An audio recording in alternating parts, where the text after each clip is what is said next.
Hola amigos y amigas, estamos una vez más en un nuevo episodio de nuestro podcast de Imagen Bautista y en esta ocasión tenemos algo especial, algo que nos alegra poder tener en este momento y voy a dar la palabra a Carlos para que pueda saludar y ya para poder ir presentando. Ahí ustedes, los que están viendo en YouTube, ven que hay hartas caras, algo bien extraño en nuestro podcast, pero vamos a irlos presentando. Así que Carlos, para que puedas saludar.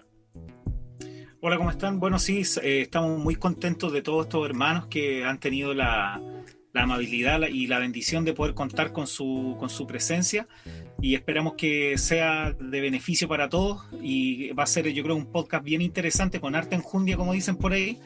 Así que también esperamos que lo disfruten y que también se sientan libres en esta conversación para poder hacer un aporte más a nuestros hermanos y hermanas que nos escuchan en muchos lugares, incluso fuera de Chile también. Así que esperamos que les sea de un aporte al desarrollo también del conocimiento en el Señor. Así es. Bien, pues entonces voy a partir ya presentando a nuestros invitados de hoy, nuestros hermanos que nos acompañan. Uno de ellos es Patrick Bornhart, espero no haber dañado demasiado el apellido.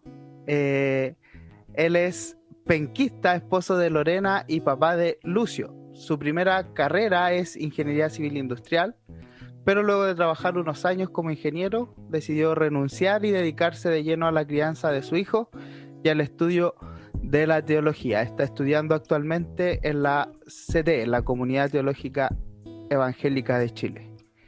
Es chileno-alemán y proviene de una familia luterana nominal o no practicante, pero llegó a conocer al Señor en su adolescencia y es bautizado con 18 años el 2008. Desde entonces, miembro de la Iglesia Evangélica Luterana en Concepción, donde ha ejercido distintas funciones, especialmente las relacionadas al diálogo ecuménico e interdenominacional. También nos acompaña Maximiliano Díaz, quien es diácono de la Iglesia Anglicana de Chile, profesor del Centro de Estudios Pastorales de la IACH y está matriculado, ahí nos puso, para hacer un magíster en filosofía en la UAH. Casado hace 9 años con Carolina, papá de Agustina y Emiliano, y es apasionado por desarrollar el ministerio universitario a largo plazo, por el deporte, leer y comer.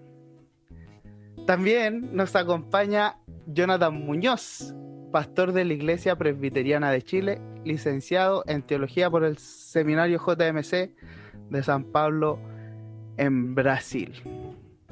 Otro que nos acompaña y que al igual que Jonathan ya ha estado en uno de nuestros podcasts es nuestro hermano Luis Aranguis, cofundador de la revista online Pensamiento Pentecostal, y también uno que es miembro, ¿cierto?, de nuestro equipo de Imagen Bautista, el pastor Daniel Valladares, de la Iglesia Bautista Reformada de Valparaíso, bendita gracia, egresado del Seminario Teológico Bautista de Santiago, casado con Esther Riquelme y padre de Maite. Hoy día vamos a estar conversando un tema que consideramos muy importante para aclarar ciertas cosas, ciertas dudas quizás, para eliminar un poco las confusiones, las caricaturas, ¿cierto? Y quisimos hacerlo de esta manera, teniendo participantes de distintas denominaciones protestantes para poder ir viendo las perspectivas y qué cosas nos afectan y qué cosas nos unen también en ciertos temas. Y en particular vamos a estar hablando un poco acerca de la teología liberal. Vamos a estar viendo ahí qué es, qué no es, ¿cierto? Y si está presente, no está presente, o qué cosas podemos ver y cómo nos afecta a la iglesia en general. Así que vamos a partir, hermanos, con una primera pregunta ya para poder desarrollar este tema, que es la pregunta, es ¿qué es y qué o qué no es liberalismo teológico y cuál ha sido la experiencia que han tenido con este tema o con esta postura, esta línea teológica? Así que vamos a partir con el pastor Jonathan Muñoz para que pueda comentarnos un poquito esta primera pregunta. Buena. Bien, creo que con respecto al liberalismo teológico es un tema. Liberalismo es una palabra que significa muchas cosas. La palabra liberalismo sola, ¿cierto? Puede implicar una cosa políticamente, puede implicar otra muy distinta en el aspecto económico y puede implicar otra cosa en el aspecto teológico. Y todas las combinaciones son posibles, o sea, se puede ser muy conservador en ciertas áreas y muy liberal en la economía, o se puede ser muy liberal políticamente, ¿cierto? Y no necesariamente serlo en cuanto a la teología. Entonces yo creo que la palabra liberalismo se han escrito volúmenes para solo describir esa pura palabra. Pero cuando nos restringimos al tema teológico específicamente, hablamos de una línea muy propia del occidente moderno. Por lo tanto, estamos hablando con Europa, siglo XVIII en adelante, y todo lo que va a venir a raíz de una convicción profunda que se va a gestar en Europa, que va a terminar siendo prácticamente una convicción religiosa con respecto a la autonomía del individuo, para determinar qué es verdad y qué no es verdad. Ahora, este individuo es autónomo porque tiene a su disposición un método científico. Pensemos, siglo XVIII, ¿no? Tiene a su disposición un método científico, tiene a su disposición un método racional, un método filosófico para descubrir la verdad, y por lo tanto, a partir de allí, este ser humano autónomo no necesita credos, confesiones, dogmas de ningún tipo. Él es un individuo autónomo que personalmente y de una manera totalmente autodeterminada, él descubre por sí mismo la verdad. Pero con una visión tan fundamentada en la visión cientificista y racionalista que estaba en ese tiempo en Europa, que por lo tanto la Biblia es considerada un libro antiguo, sola y exclusivamente humano, sin ningún aspecto divino en él. Sola y exclusivamente humano, ya no se considera más la inspiración de la Escritura, porque se considera un dogma, evidentemente, que debe ser sacado a un lado para que yo pueda mirar con objetividad la Escritura, en fin. Y de allí van a provenir un montón de vertientes, la verdad. Pero el liberalismo teológico así más duro es una expresión profundamente cientificista, racionalista del siglo XVIII y XIX. Y por lo tanto fue una escuela muy propia, creo yo, en un contexto europeo, y que llega luego un poco más tardíamente a Estados Unidos, y de ahí nosotros, por lo menos nuestra experiencia, en nuestro caso hablo de mi caso presbiteriano, o de otros evangélicos como ustedes mismos bautistas, que nuestro contacto es vía Norteamérica, ¿no? Nuestro contacto protestante es vía Norteamérica. Conocemos del debate, del famoso debate liberalismo o modernismo versus fundamentalismo, ¿cierto? De inicios del siglo XX, y de allí nosotros tenemos alguna información a partir de esto, pero esto es una vertiente que ya se origina muy fuertemente en Europa y que tiene otras vertientes allá. Ahora, ¿qué no es el liberalismo teológico? Bueno, ciertamente yo creo que el liberalismo teológico no es simplemente una postura teológica que rompe con las tradiciones. Yo creo que mucha gente tiene como esa visión. Esto que este pastor dice es poco tradicional. O ese diácono anglicano es idea mía, está usando una camisa abierta hasta la mitad del pecho. Eso es liberal. Entonces, ¿entiendes? O el pastor lo vi tomándose una cerveza en un asado. ¡Qué liberal! La gente usa popularmente la palabra de manera muy liviana. Lo he visto, lo he presenciado, digamos, y creo que eso daña un poco para conocer de qué se trata. El liberalismo teológico no tiene que ver con simplemente romper con estereotipos tradicionales, porque a veces tú rompes estereotipos tradicionales sin violentar ni traicionar ningún principio bíblico, escritural, ni confesional como creyente, como protestante, como evangélico. Pero sí el punto es importante entender que el liberalismo teológico rígido, duro, tiene su fin a inicio del siglo XX. En la primera mitad del siglo XX, con otras escuelas que comienzan a surgir, pero las posturas o visiones que se presentaron con el liberalismo teológico permanecen en otras escuelas que hay desde el siglo XX en adelante. Sobre todo algo que pienso yo que es muy delicado, que es el tema de la inspiración de la Escritura. La desconfianza hacia la inspiración de la Escritura, la incredulidad hacia el hecho de que la Escritura es la palabra de Dios, prevalece hasta el siglo XX y XXI en otras escuelas teológicas que, sin ser técnicamente liberalismo teológico, en esa postura son claramente liberales o son herederas de ese liberalismo. Es lo que puedo comentar al respecto. Bien, gracias, Pastor Jonathan. Bien, Maximiliano Díaz, ¿qué puedes comentarnos tú referente a esta primera pregunta? ¿Qué es o qué no es el liberalismo teológico y cuál ha sido tu experiencia con él? Muchas gracias. Mira, yo no sé qué más agregar a la tremenda definición que acaba de dar Jonathan. Simplemente quizás yo estaba pensando como una frase, decir que el liberalismo teológico es una distorsión humanista que declara que somos más sabios que Dios y que nuestros predecesores históricos que somos más inteligentes que él o que podemos vivir venturosamente va allá del consejo de la Escritura. Y mi perspectiva es que se hace esto con el afán de ganar los oídos de la generación presente o contemporánea en la cual ocurre el florecimiento del liberalismo teológico, y esto finalmente para obtener poder. Entonces, creo que eso podría decir. Y que no es, creo que también estoy súper de acuerdo con lo que decía Jonathan, que no es romper quizás con lo que se dice tradicional. También los que provenimos también de una vertiente, de una denominación histórica, también muchas veces asumimos maneras de ser dentro de nuestra denominación, que con el paso de los tiempos muchas veces se puede ver cuestionada y que no necesariamente está dictaminada por nuestra confesionalidad. Entonces muchas veces también se denomina como liberal a aquella persona o a aquel grupo de personas que quizás va en contra de lo que tradicionalmente se ha aceptado dentro de una denominación, quizás como algo, como punto para agregar también para lo que decía Jonathan. Personalmente, mira, yo me considero como un ignorante en realidad, porque yo provengo al cristianismo desde el ateísmo.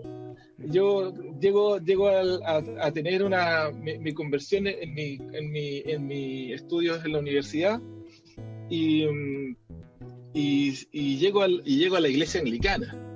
Entonces no tengo ninguna otra como trasfondo. Punto de para atrás, cosas. Claro. Punto de referencia, cosas así. Y por la gracia de Dios, la iglesia anglicana en Chile es conservadora. Entonces, si bien quizás han habido algunos elementos dentro de la iglesia anglicana en los últimos años que se han despegado de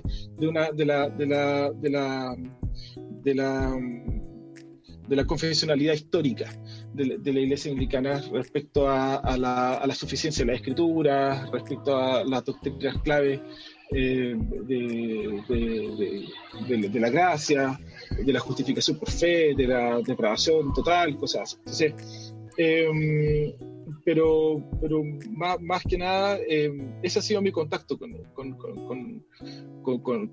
el liberalismo teológico. Y en el seminario que fue el seminario donde yo estudié, donde hago clases,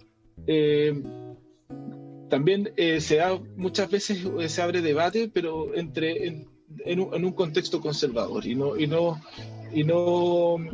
tenemos contacto tampoco con personas o con iglesias que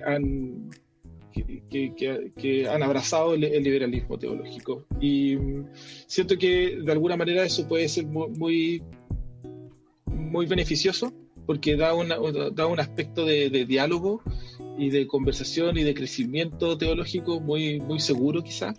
Y por otro lado también nos puede arrojar a la vereda de la inocencia o de la seguridad sobreestimada. en donde estamos tan seguros de que en realidad no tenemos diálogo o no sabemos cómo dialogar con las personas que piensan diferente a nosotros, incluso dentro de nuestra denominación. Y que podrían seguir, que podría aumentar en los próximos años. Ese es mi pensamiento. Pero eso, así responderé. Gracias, Maximiliano. Bien, Patrick, ¿cuál sería entonces tu respuesta a esta primera pregunta de qué es o qué no es el liberalismo teológico y cuál ha sido la experiencia que has tenido con él?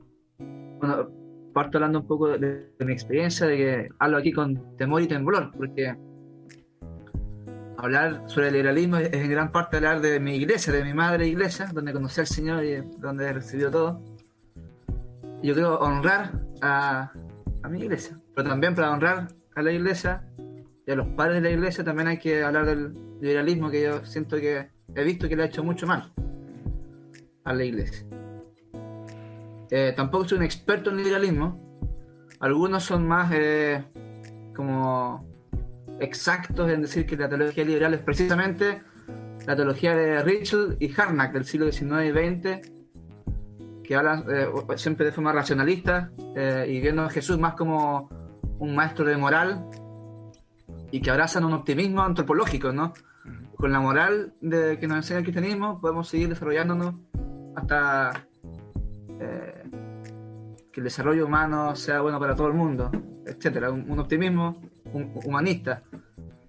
Pero yo creo que hay que ser más amplio cuando hablamos de teología liberal y abarcar todo lo que es el modernismo teológico, como bien decía Jonathan, que parte en el siglo XVIII.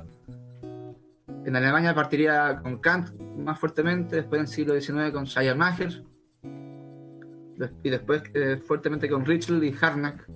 Y algunos dicen que en el siglo XX, después de Harnack, moriría por completo la teología liberal, ¿no? Que llegaría a Barth, la teología neo-ortodoxa, la teología dialéctica, el optimismo antropológico se iría a las pailas con las guerras civiles, con las guerras mundiales, y que eso daría fin a la teología liberal. Yo en cierto sentido creo que sí, eso acabó lo que se conocía en Alemania por teología liberal, pero hay muchos que no abrazaron la ortodoxa que proponen nuevos tipos de liberalismo, que yo llamaría teologías post-liberales, tal vez teologías post-modernistas, y yo pienso como muchos que el postmodernismo sigue siendo un tipo de modernismo.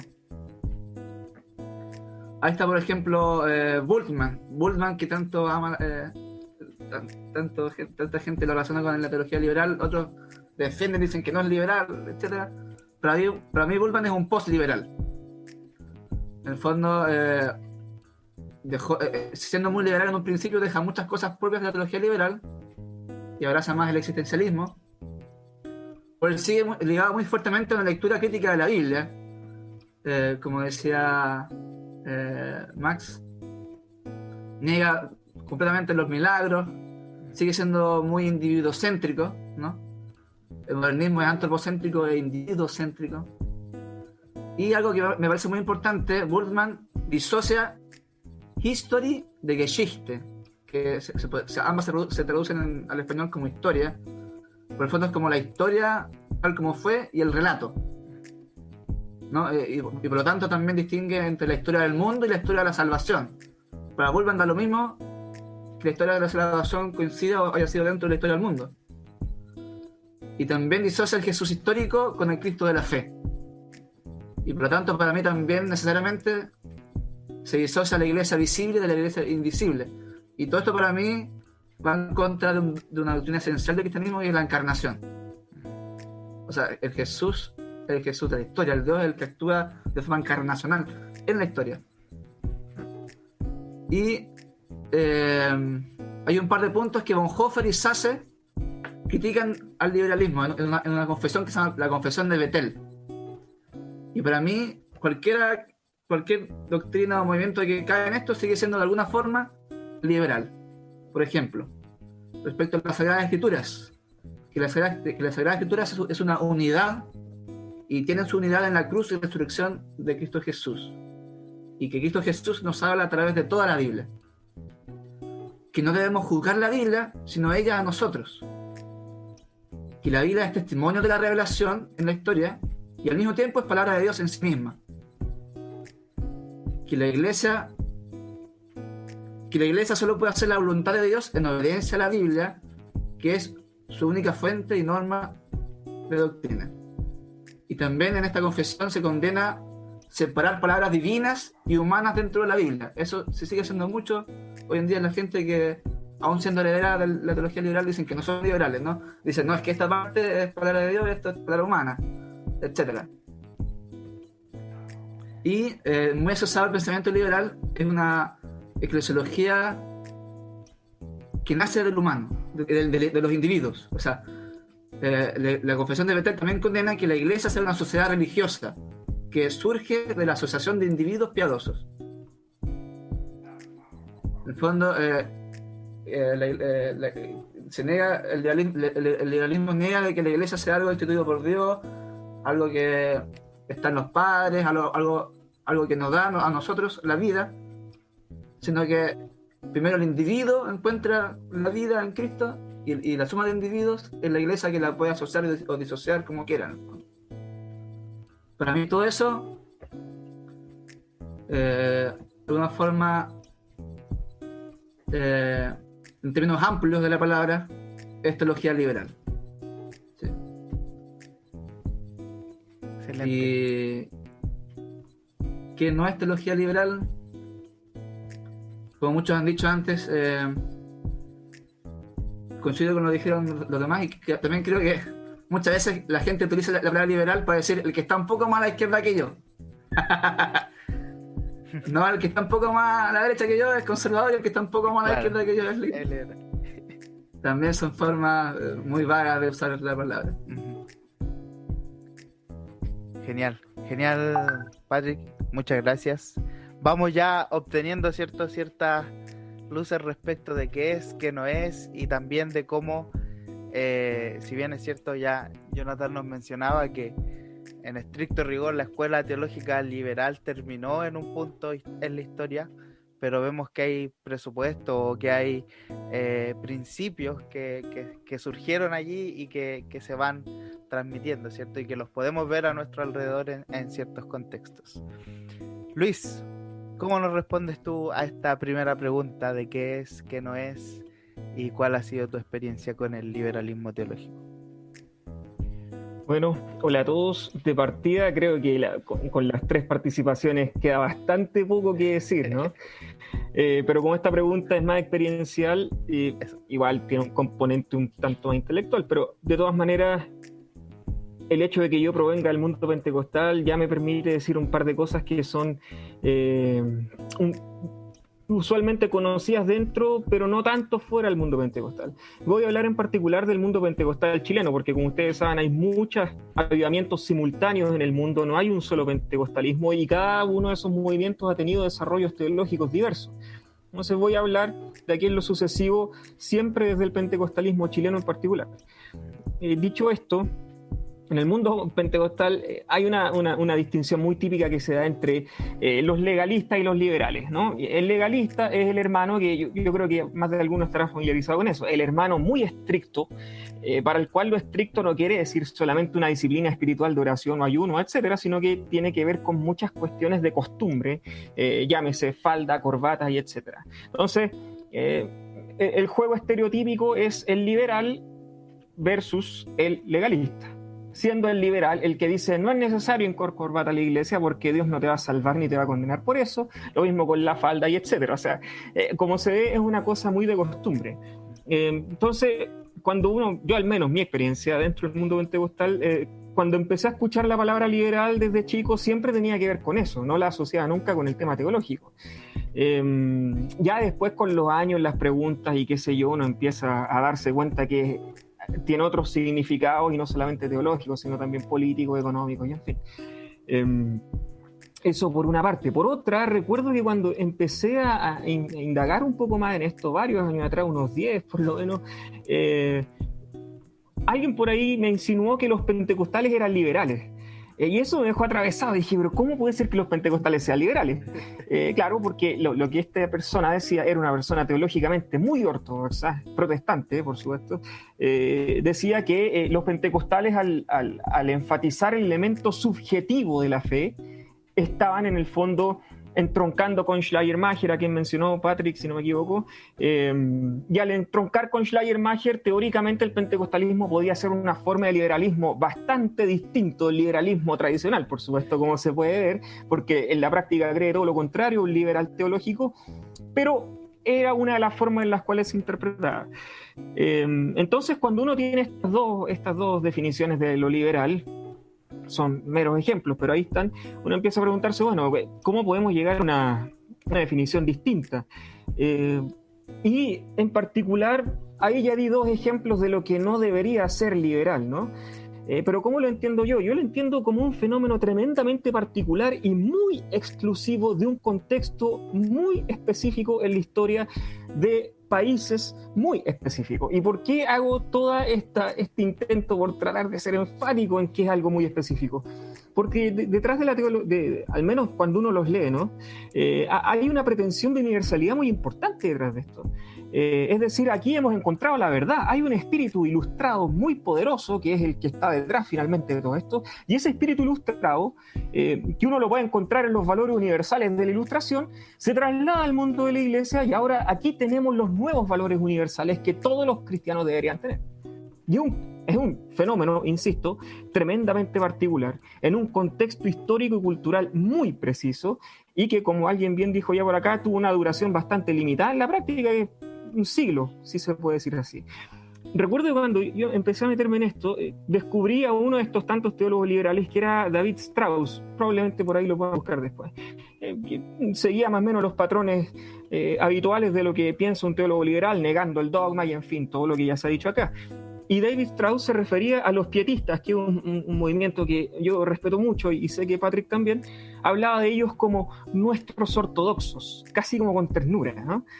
Nuestros ortodoxos, esos pietistas que creen que Cristo es Dios todavía, digamos, que Jesús es Dios, esos pietistas que todavía creen que hubo un nacimiento original, los que todavía creen en la resurrección, diríamos, ¿no?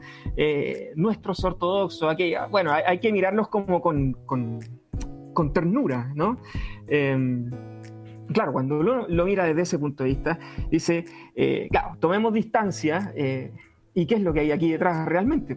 Porque si uno toma la teología liberal, tomando en cuenta todo lo que dije, este contexto muy particular, siglo XIX, por ilustración y en fin, uno se da cuenta que al lado de la ortodoxia oriental no hay sintonía.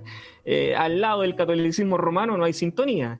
Al lado de una serie de otras iglesias con sus documentos dogmáticos y su teología dogmática y sistemática, no hay sintonía. Entonces, ¿qué ocurre? Tenemos 19 siglos de cristianismo equivocado en todo el mundo, en todas las denominaciones, y de repente llegó este grupo que nos dice, nosotros sí tenemos la verdad sobre el cristianismo. Entonces, esa pretensión particular es la que a mí me gustaría puntualizar aquí, ya que se ha dicho todo lo demás, me gustaría puntualizar esa pretensión ilustrada universalista. Aquí no, lo que hay que negar de plano es que esto sea universal. No voy a entrar en comentarios como los de Gresham Machen, ¿no? Para los que lo conocen por ahí, que decía que en el fondo los liberales no eran cristianos. ¿Para qué vamos a entrar en ese punto? Claro, Jonathan ahí lo celebra porque obviamente uno de sus próceres. Pero en fin, si a mí me preguntaran qué es liberalismo teológico, yo diría, con toda su complejidad, ¿no? Es un proceso, un fenómeno tremendamente local, situado, contextual, histórico, limitado por su tiempo, por el lugar, el contexto en el que está, y desde ahí habría que abordarlo. Y obviamente no es ni esta versión liberal que uno escucha sobre la oposición al legalismo de las costumbres de una iglesia, ni tampoco ciertamente va a ser una simple expresión emotiva, ¿no? Creo que hay que mirarlo desde ese punto de vista, muy situado, muy histórico, y ese sería mi aporte en esta pasada. Bien, gracias Luis, muchas gracias. Y por último, Daniel, tu intervención, respuesta a esta primera pregunta de qué es, qué no es y cuál ha sido tu experiencia con el liberalismo teológico. Bueno, poco que agregar respecto a la buena respuesta que han dado aquí mis hermanos en el tema del liberalismo. Pero quisiera más que todo irme por el lado de la experiencia, porque bueno, el liberalismo, como ya dijeron, es racionalista, cientificista, centrado en la época de la razón como consecuencia, digamos, de la ilustración, situado en una época que termina, digamos, como sistema del liberalismo teológico, pero que después tiene sus consecuencias, digamos, en las teologías o las visiones que provienen después. Entonces, en ese sentido, el liberalismo teológico es todo un sistema que está en un contexto y que no es, como todos dijeron también, que lo mismo yo he pensado y he visto y he presenciado, que no es cambiar de vestimenta, cambiar la música tradicional, ¿cierto? Los himnos son reemplazados, llegó el liberalismo. Tampoco tiene que ver con el abandono necesariamente de un lenguaje evangélico y que por eso uno es liberal porque habla de esta manera tan extraña, tan contextual. ¿Ya? No tiene que ver necesariamente con eso. Y mi experiencia con el liberalismo en verdad ha sido bastante cercano. Aquí digo liberalismo no en el sentido del sistema que estuvo en un cierto contexto, sino la consecuencia más cercano, digamos, a la neortodoxia, que tiene el mismo presupuesto, que es que la Biblia no es inspirada, o es inspirada en algunas partes y en otras no. Entonces tiene un presupuesto muy, muy similar y que viene obviamente de esta corriente liberal. Y mi experiencia fue en mi primera clase de seminario, en donde estuve sentado ahí y el profesor se para y empieza su clase con una ilustración. Él dice que la Biblia es como tu esposa, pero cuando eran novios. Dice, al principio ella, tú la ves y ella es preciosa, ella es perfecta, ella es hermosa, y luego, algunos dirán que este ejemplo es patriarcal, por supuesto, pero luego, ¿cierto? Tú te casas con ella y empiezas a ver sus imperfecciones, empiezas a ver que no es tan encantadora, empiezas a ver todas las fallas que hay. Entonces él termina esa ilustración y dice, la Biblia es así. La Biblia tú la ves divina, la ves perfecta, la ves hermosa, pero cuando tú la estudias críticamente, ves que tiene errores, ves que tiene fallas, ves que tiene defectos. Y de ahí entonces entendí que el presupuesto, digamos, del profesor y de toda su teología y todo su bagaje que él traía era exactamente este mismo presupuesto liberal que uno puede ver, que venía en la neortodoxia, venía muy, muy unido, ¿cierto? Y entonces mi experiencia fue bastante cercana a ver cómo el liberalismo entraba y se le enseñaba, digamos, a los alumnos sin cuestionarlo. Y de ahí, obviamente, este liberalismo empezó a introducirse dentro de, en este caso, de la teología bautista, en nuestro caso, ¿cierto? Empezó a introducirse y a enseñarse por todos lados. Y de ahí me hicieron leer, digamos, o tuve que leer parte de la literatura de aquella época. Igual que Max, yo, por ejemplo, venía del mundo ateo o más anarquista, que era punk. Entonces me convertí leyendo la Biblia. Y después me encontré con que había todo un sistema ideológico, filosófico, que era contrario a la misma Biblia, que se decía a sí mismo cristiano. Entonces era bastante extraño, pero ahí estaba en mi clase escuchando y leyendo a estos autores, algunos por ahí que nombraron, Adolf Harnack, no sé cómo se pronuncia bien, pero Bullman era como típico con su hermenéutica de los mitos de la Biblia, ¿cierto? Que había que sacarlo para contextualizarlo, digamos, al pensamiento moderno. Y más quizás gente más actual como Crozan, Barerman o Antonio Piñero, que siguen, digamos, el mismo presupuesto liberal, que es que la Biblia en verdad no es inspirada, que la palabra de Dios no es inspirada, y de ahí pude tener una experiencia bastante cercana. Entonces en ese aspecto he podido analizar, he podido cuestionar su método y reflexionar en torno a ello para ver que finalmente tiene el mismo presupuesto liberal. Bien. Hay un tema que se repite, ¿cierto?, en todas las intervenciones, o al parecer están todos de acuerdo, que esta crítica o este mirar con sospecha a las escrituras, ¿cierto? Parece ser un presupuesto clave o un principio clave de esta escuela, y que de algún modo seguimos viendo a nuestro alrededor. Porque quizás algunos de nuestros auditores o gente que escucha el podcast podría decir, pero si terminó tan allá por el siglo, a principios del 20, ¿de qué sirve estar escuchando acerca de esto, cierto? Pero vemos que hay presupuesto, hay principios que quedan como un remanente, ¿cierto? En el mover del pensamiento teológico y que incluso nos ha alcanzado hoy. Y bueno, otra de las cosas que pensaba yo era el tema de que aquí muchas cosas llegan o llegaban, ¿cierto? Con un cierto delay, por decirlo de alguna manera, porque los profesores tenían que ir afuera a estudiar, después volver y recién ahí llegaba, ¿cierto? Los principios teológicos, etcétera. Pero ahora con la globalización, con el internet, ya todo es como más fluido, ¿cierto? Y hay una mezcla ahí de posturas nuevas con posturas quizás más pasadas. Yo por ahí pensaba un poco ese tema cuando conversábamos acerca de esto del liberalismo teológico. Excelente, primera pregunta ya abordada y los voy a dejar ahí con Carlos entonces, que va a seguir con lo que viene. Solo para hacer una aclaración, entonces, si se resume, este liberalismo duro quedó atrás porque prometía de que esta como desmitologización y nueva iluminación iba a traer una mayor redención en todas las áreas y eso iba a mejorar la humanidad, y como hubieron las guerras mundiales, esto se quedó un poco atrás. ¿Me equivoco? ¿O esa es más o menos la conclusión? Eso tiene que ver con lo que dije yo. Bueno, primero que todo, desmitologización es un término que empieza con Bultmann, ¿no? Sí. La teología liberal no usa ese concepto. Y efectivamente, al menos en Europa, lo que yo leo es más, tiene que ver más con Europa y Alemania, que es lo que más relación tiene con mi iglesia.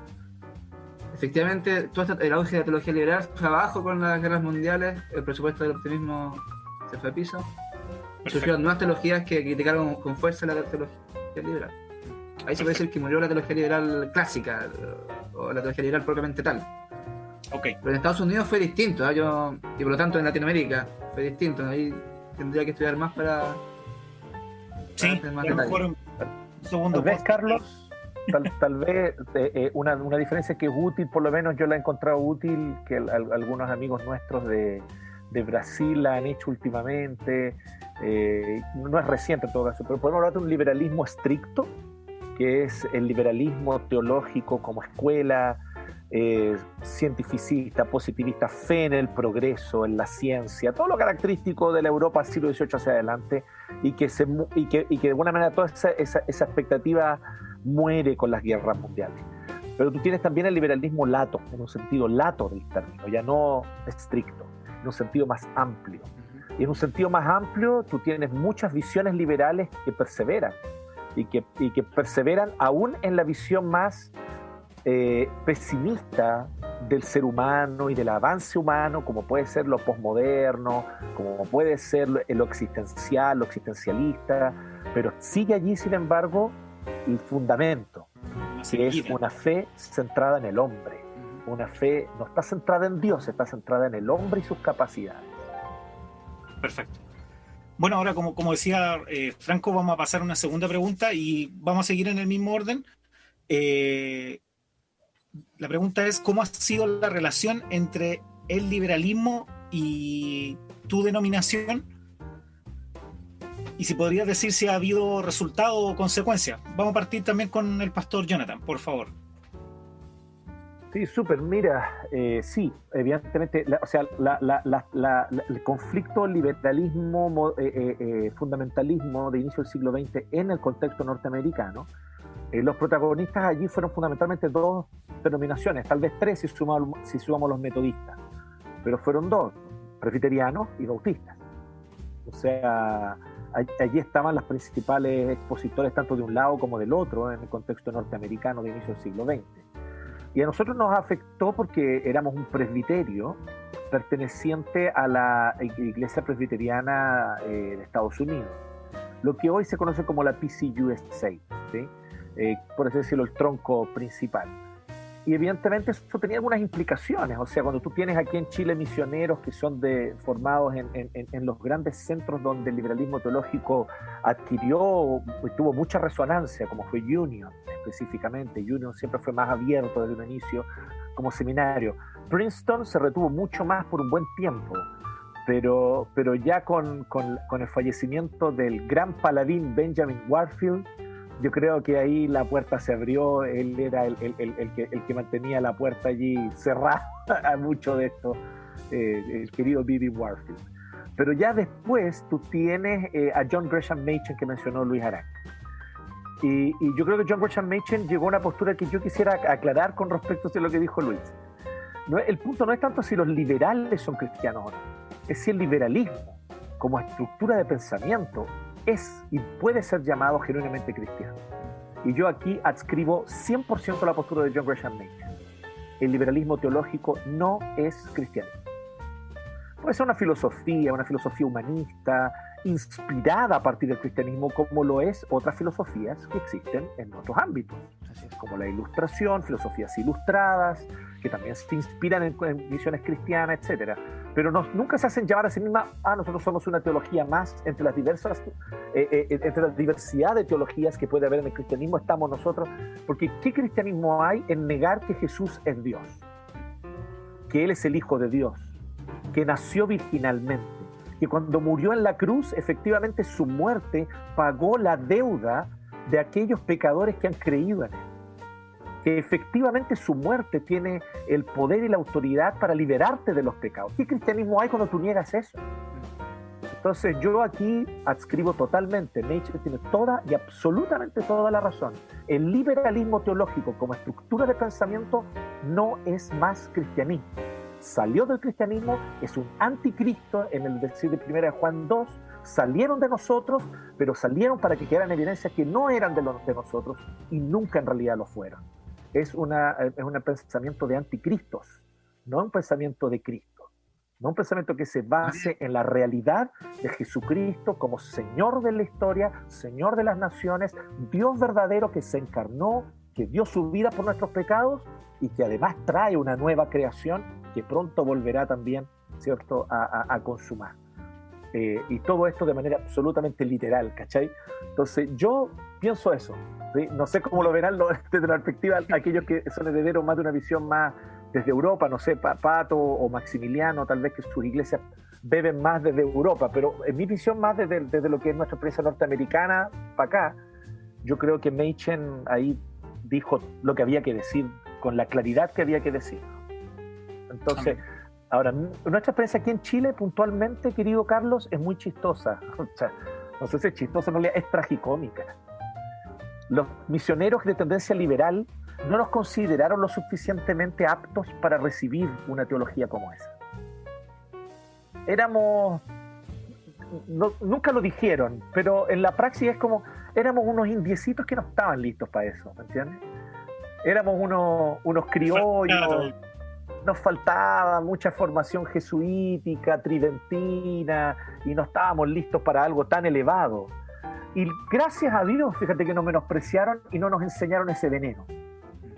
Sin embargo, a pesar de eso, la Iglesia Presbiteriana de Chile en la praxis igual termina teniendo influencia, porque la praxis afecta, digamos. Y entonces, y mucho de la influencia se ve más por otro lado. La ligazón, que existe mucho en las iglesias históricas, ¿cierto? Hay que reconocerlo, ¿cierto? Anglicanas, luteranas, también metodistas, incluso bautistas. La ligación con la masonería, en el contexto específicamente de la Iglesia Presbiteriana, sin embargo, se hizo muy fuerte. Se hizo muy fuerte.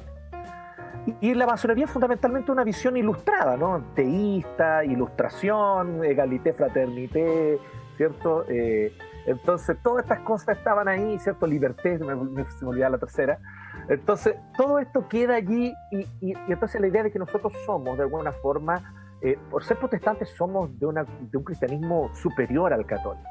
Un cristianismo más bien racional, un cristianismo más científico, pero seguíamos siendo como presbiterianos chilenos evangélicos, en que la Biblia es la palabra de Dios y nos aferramos a ella como tal. Que hubo pastores, los hubo, de una visión más liberal. Que hubo líderes, los hubo, pero el Señor permitió que, como ocurre con semillas estériles, no dieran fruto. Gracias a Dios, eso fue una bondad del Señor con nosotros. Y en cambio, aquella visión, por así decirlo, más menospreciada del pastor sencillo, que se formó por sí mismo, que leyó Luis Berkhoff, que leía la institución de la religión cristiana de Calvino y decía, oh, qué bacán esto. Bueno, esa visión prevaleció. La Biblia es la palabra de Dios, el Señor Jesucristo es el Salvador del mundo, realmente el mensaje de Cristo es exclusivo, no hay otro nombre bajo el cielo dado a los hombres en el cual podamos ser salvos y necesitamos anunciar la salvación en él. Y esto finalmente termina dando frutos. Lo que estoy diciendo es un poco polémico, Patito ya dijo algo con respecto a tal vez hablar con claridad, pero con amor con respecto a nuestra madre, a nuestra iglesia. Yo también tengo que decir aquí, digamos, pero gracias a Dios esos líderes masónicos, el Señor fue misericordioso y murieron y no dejaron descendencia espiritual. Por lo tanto, gran parte de ellos y los últimos de ellos, incluso algunos de ellos famosos por lustrarle las botas a la dictadura militar, murieron a mediados de los 80, fines de los 80, y ya desde los 90 en adelante surge otra iglesia, por así decirlo. Son otros los líderes, con una visión mucho más claramente evangélica y con un anhelo de una espiritualidad más viva, que la entendieron como que necesariamente había que volver a una confesionalidad también, por lo tanto, más clara y más comprometida. Y estamos en ese proceso, desde mediados de los 90 hacia adelante, fines de los 90. Así que, ¿una iglesia con influencia del liberalismo puede volver atrás? Puede. Yo creo que puedo dar testimonio de eso, siendo cuarta generación en esta iglesia, digamos, puedo dar testimonio de eso. Creo que sí ocurre. Gracias. Gracias, pastor. Bien, también Maximiliano, si puede responder cómo ha sido la relación entre el liberalismo y tu denominación y si has visto alguna consecuencia. Bueno, no sé si... Bueno, a mí me ha pasado muchas veces que cuando digo que soy anglicano, el tiro se ríen de mí y me tiran talla entre bautistas, metodistas, presbiterianos, al tiro. Yo soy el alto reír de la iglesia histórica y lamentablemente es porque históricamente la iglesia anglicana, la iglesia anglicana protestante, desde sus inicios ha tenido que lidiar con facciones o movimientos dentro de la propia iglesia y desde afuera que han tratado de trastocar su confesionalidad reformada histórica. Entonces, bueno, la historia de la iglesia reformada de Inglaterra, la iglesia anglicana, es una historia que ocurre, que se desarrolla lentamente en 170 años. No es decir, somos iglesia reformada, no. Es un proceso lento, muchas veces frustrante, que va, viene, avanza y retrocede, y así. Y la razón principalmente es porque la iglesia de Inglaterra está fuertemente ligada al tema político. Entonces, por ejemplo, tenemos a Enrique VIII, que él nunca deja el catolicismo romano, en realidad. Él había sido incluso declarado como señor protector de la fe católico romana, porque él se consideraba a sí mismo como un teólogo y que escribe contra Lutero. Entonces, y es el arzobispo que estaba junto con él es el que se convierte a la fe reformada en uno de sus viajes a Alemania, que es el arzobispo Thomas Cranmer. Entonces, el primer influjo de la teología reformada llega desde el luteranismo, desde la confesión de fe de Augsburgo. De hecho, los primeros artículos que históricamente los primeros artículos de la iglesia anglicana, que fueron los 10 artículos, tienen mucho que ver, son casi como una copia de la confesión de fe de Habsburgo, precisamente porque fueron redactados por Lutero mismo. Y no me acuerdo si también estaba ahí Melanchthon en un desayuno en una reunión que tuvo esta comitiva de inglesa en Inglaterra, y posteriormente fueron avanzando estos artículos hacia ¿cómo se llama? Una confesionalidad mucho más calvinista, más reformada desde ese punto de vista, dejando atrás un poco el luteranismo. Y lamentablemente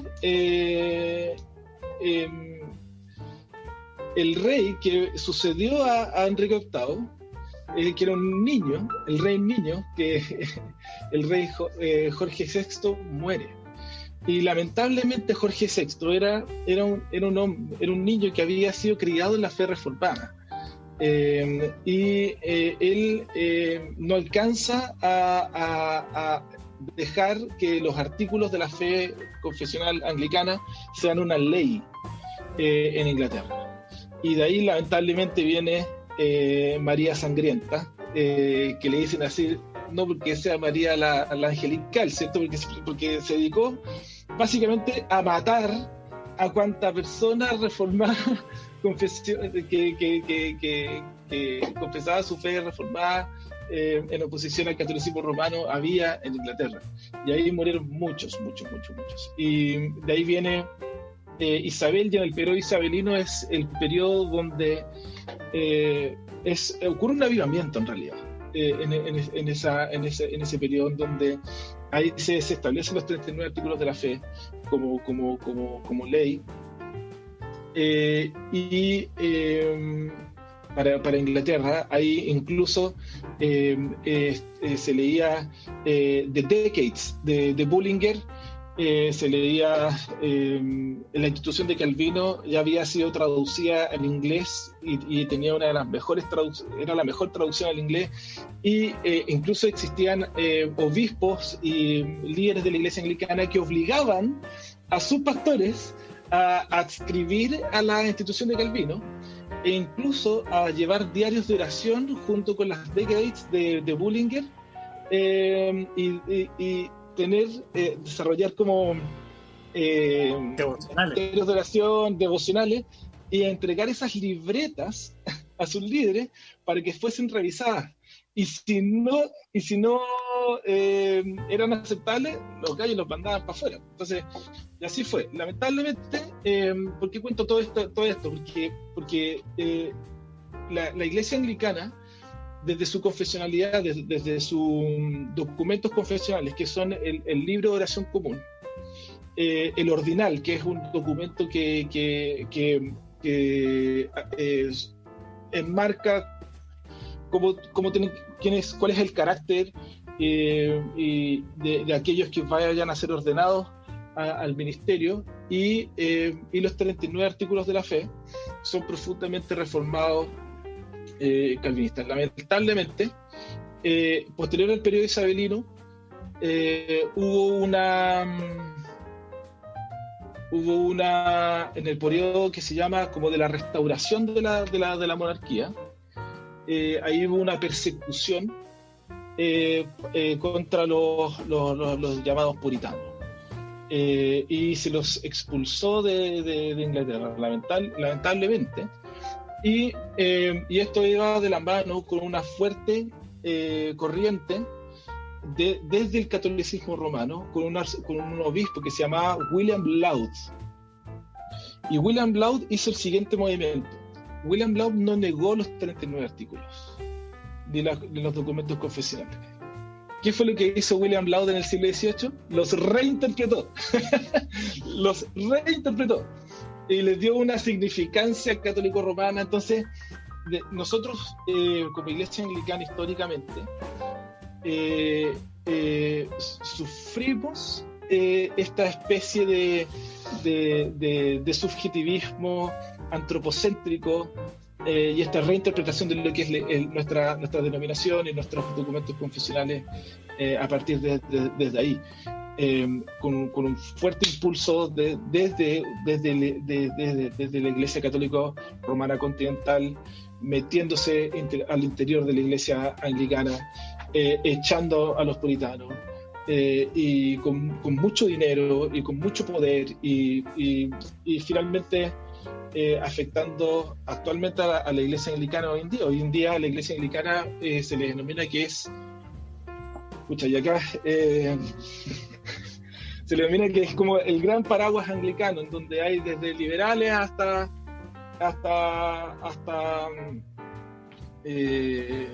conservadores, ¿cierto? Y yo personalmente, entre medio. y ahí pasando entre todos, ¿cierto? Así como dice el Jonas, pero yo personalmente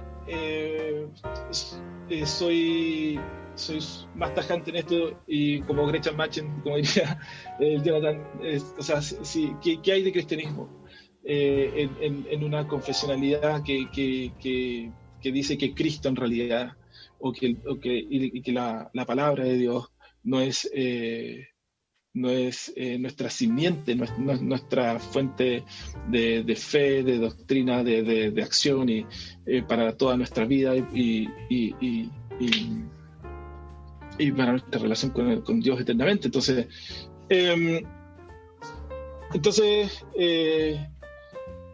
vemos que por la gracia de Dios, esas corrientes dentro del anglicanismo no infectaron o no influenciaron a la iglesia anglicana en Chile. Nosotros recibimos influjo desde Australia y desde Inglaterra, de iglesias de hombres que fueron sumamente conservadores. Si bien muchos de ellos no eran instruidos, pero todos tenían un fervor por Jesucristo, un deseo por vivir la fe de manera santa y por anunciar el Evangelio, porque solamente en Cristo hay salvación. Y encarnarse, meterse en la cultura y en las sociedades y amar desde adentro. Hubieron muchos misioneros, mujeres, por ejemplo, que llegaron acá y se instalaron a vivir y establecieron relaciones a largo plazo. Mujeres inglesas se casaron con mapuches.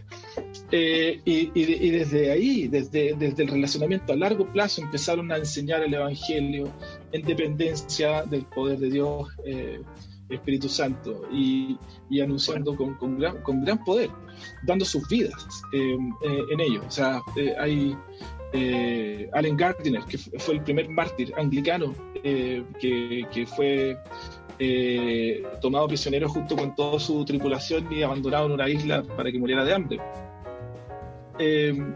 Y gracias a ese tipo de personas, gracias a ese tipo de hombres, mujeres, que vinieron, nosotros podemos estar agradecidos en realidad de Dios, y porque tenemos una fe en la Iglesia Anglicana en Chile actualmente que es conservadora, evangélica, reformada. Entonces,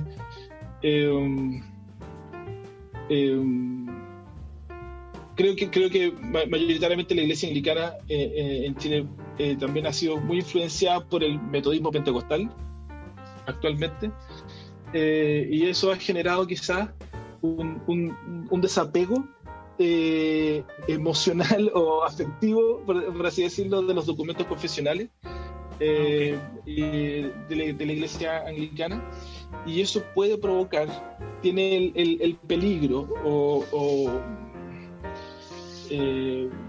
puede generar quizás al desapegarse de los documentos confesionales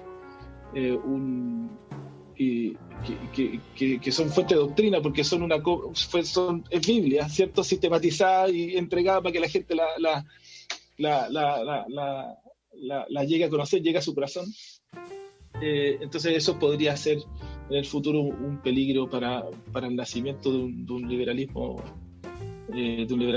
teológico dentro de la Iglesia Anglicana. Ok. Gracias, Max. El Patricio era el que continuaba también, y con la misma pregunta, la relación con el liberalismo y si ha tenido alguna afección en el luteranismo en el caso tuyo. Bueno, el luteranismo llega a Chile por los colonos alemanes en el siglo XIX. Eran colonos liberales en todas las dimensiones, o sea, son los inmigrantes, como decía Jonathan, con los cuales llega el modernismo fuertemente a Chile. Y lo interesante es que la iglesia que manda pastores para formar aquí después la iglesia que hoy día conocemos como luterana, es la iglesia de Prusia. Ah, ok. Y la iglesia prusiana, a diferencia de otras regiones de Alemania, no era estrictamente luterana ni reformada, era un protestantismo unido. Mira. Y esto está muy ligado al modernismo, al liberalismo, porque justamente es en Prusia donde está Kant, Schleiermacher, Ritschl, son todos prusianos. Y justamente es con la teología de Schleiermacher que se da fuerza y impulso a este unionismo, a esta unión de las iglesias reformadas y luteranas, lo que implica justamente quitarle importancia a la doctrina y a los documentos confesionales. Algunos sectores como que hicieron un acuerdo confesional y en otras partes permitieron la coexistencia de las confesiones, pero en otras partes simplemente se hizo lo que se llama un protestantismo diluido, muy ligado al liberalismo. Y eso es lo que llega acá. Lo que en Alemania era una Landeskirche, o sea, una iglesia de la región, o una Reichskirche, una iglesia del reino. Acá era la iglesia de trasplante, la iglesia club de los colonos alemanes, cuyo fin principal era cultivar la cultura, mantener lazos con la patria alemana, y más allá de predicar a Jesús era promover la religiosidad en general. Ese es como el paradigma con el cual llega el luterismo a Chile, que no se llamaba iglesia luterana, se llamaba iglesia evangélica alemana. O sea, ni siquiera se llamaba eso, se llamaba Deutsche Evangelische Kirche in Chile. Ese era su nombre, iglesia evangélica alemana En Chile. en Chile. Entonces el luterismo, por encima de todas las demás iglesias históricas, es la que más se aísla por las mismas situaciones que existían en Chile, de que no era una iglesia permitida, que al final se permitió solamente de forma privada. Pero, como bien dicen los historiadores, eso no les vino muy mal a los alemanes, que estaban felices promoviendo su cultura en su espacio. Y esto empieza a cambiar ¿cuándo? Empieza a cambiar en 1965 con la llegada del pastor Helmut Frenz, justamente, que llegó a mi congregación en Concepción. Del periodo anterior, el pastor anterior, que estuvo como 40 años en la iglesia, en la congregación, promoviendo incluso el nazismo abiertamente entre los alemanes, llega Helmut Frenz, un paradigma opuesto en muchos sentidos, y con él y con otros pastores que vinieron después de él, y otros pastores que llegaron de esta Alemania ya post-liberal, la iglesia se empieza a abrir al mundo chileno y a otras perspectivas teológicas. Justamente gracias a Helmut Frenz, que mi congregación adopta lo que ahora es nuestro sello, que son las obras diacónicas sociales, ¿no? Y justamente en la década de los 60, los 70, empiezan a haber más nexos, ya no tanto con la EKD, la Iglesia Evangélica Alemana, sino con la ELCA, que es la Iglesia Evangélica Luterana de Estados Unidos. Y ellos empiezan a mandar más misioneros con perspectivas latinas. Y ahí empiezan a entrar también las teologías de la liberación, que rompen en ciertos grupos específicos del luteranismo chileno, rompen con la teología liberal más clásica que se tiene. En cierto sentido, la teología de la liberación es todo lo opuesto a la teología liberal, pero aún así mantiene muchos aspectos liberales que hemos mencionado, ¿no?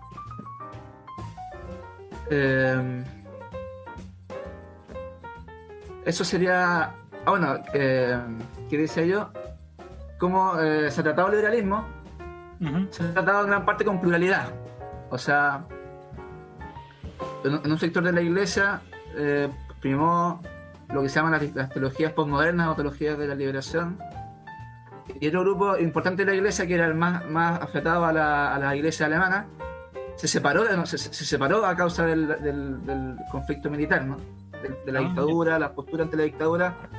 Un grupo importante del liberalismo chileno se separó y ahí empezó a tener poco apoyo del luteranismo oficial y empezó a recibir a otros pastores luteranos de otros luteranismos más confesionales. Empezó a recibir incluso dos pastores pentecostales, recibe pastores de origen presbiteriano, y hay una gran diversidad. Entonces no hay muchas posturas oficiales, lo que sí hay es pluralidad. Okay.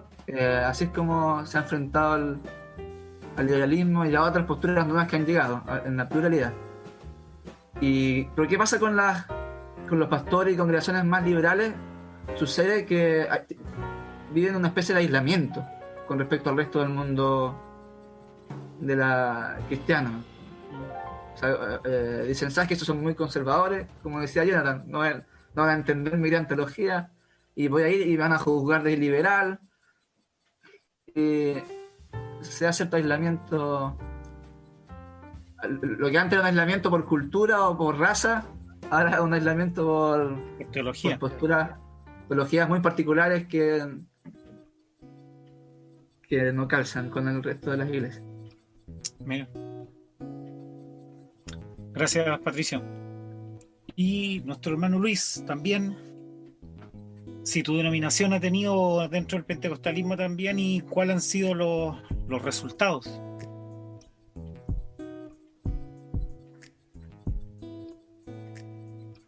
Tienes que desmutearte.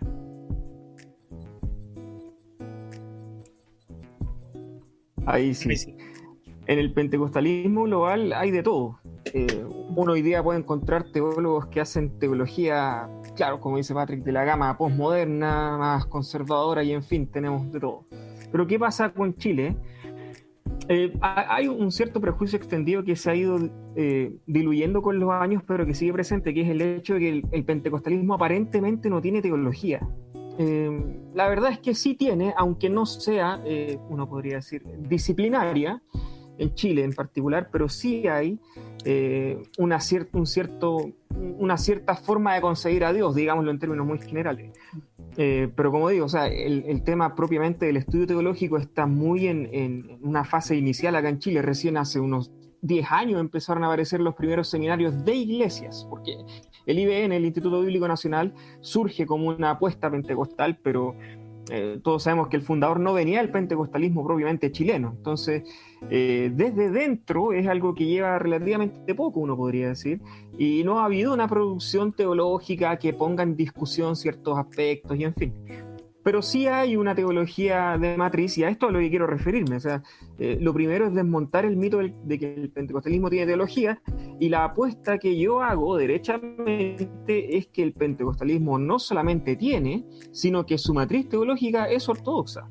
¿Y en qué me afirmo para decir esto? Cuando uno va al libro de Willie Hoover, el famoso Historia del Avivamiento Pentecostal, generalmente la gente va a buscar ahí para ver cómo fueron las experiencias carismáticas, las lenguas, en fin, cómo se fue produciendo todo este movimiento, pero resulta que en ese libro también hay algunos comentarios teológicos de Hoover, que eran pequeños artículos, y a lo largo de la historia en general, que él va narrando, también él va dejando varias pistas sobre lo que estaba pasando en sus días en la iglesia metodista. Sí. Perdón, Luis, a ver si tú me puedes responder. ¿Hoover tenía formación anglicana? Hoover tenía formación metodista. Él llegó acá a fines del siglo XIX y estudió teología acá 4 años. Creo que se graduó en el 1897, por ahí, estudió con los metodistas. Y de hecho, es ahí donde va a empezar a hacerse sus primeras preguntas. Y bueno, retomando, y voy a ir a ese punto en todo caso. Hoover era plenamente consciente de las diferencias entre liberalismo y ortodoxia. Recordemos que él venía desde Estados Unidos, y el metodismo en el cual él militaba tenía una intención misionera, o sea, por eso él vino acá en primer lugar, ¿no? Porque él quería misionar.